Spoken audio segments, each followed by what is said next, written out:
Okay, so we're going to use factoring by grouping, also known as AC method, to factor this quadratic. So the first step is to draw our cross.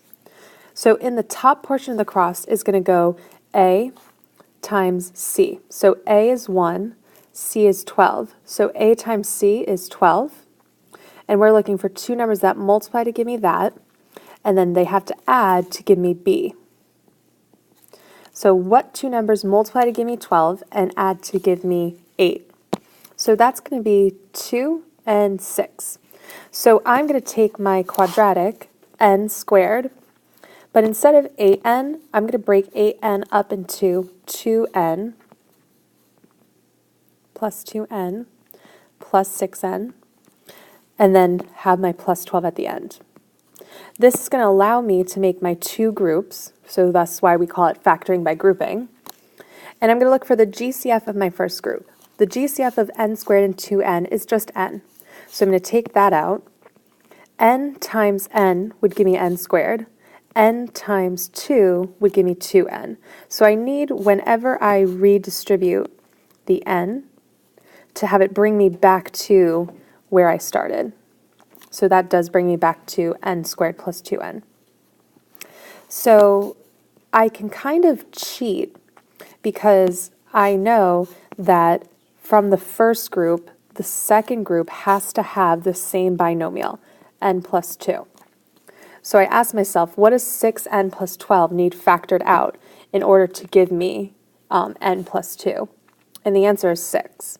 6 times n is 6n, 6 times 2 is 12. So my two binomials, my factored form, is n plus 2, and the coefficient of the two groups, n plus 6. So that is my final answer. Okay, so I'm going to start with my cross. I get my top number by multiplying a times c, so that's negative 10. And I get my bottom number by looking at b. So I want to know what multiplies to give me 10 and adds to give me negative 5, or negative 3. So it's going to be negative 5 and positive 2. So I'm going to take my original quadratic, 10a squared, split negative 5a up in negative 3a up into negative 5a plus 2a minus 1. I'm going to make my two groups.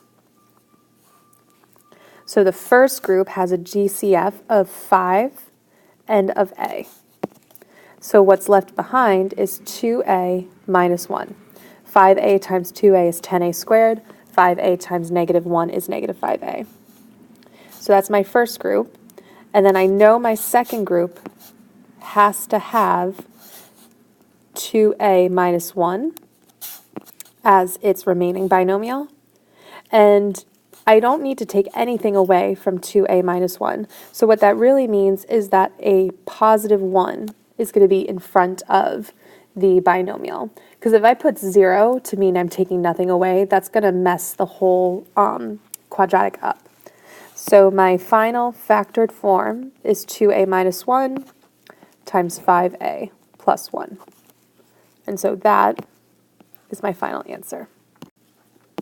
And if you watch this video, put a heart around number 12, so I know that you watched it.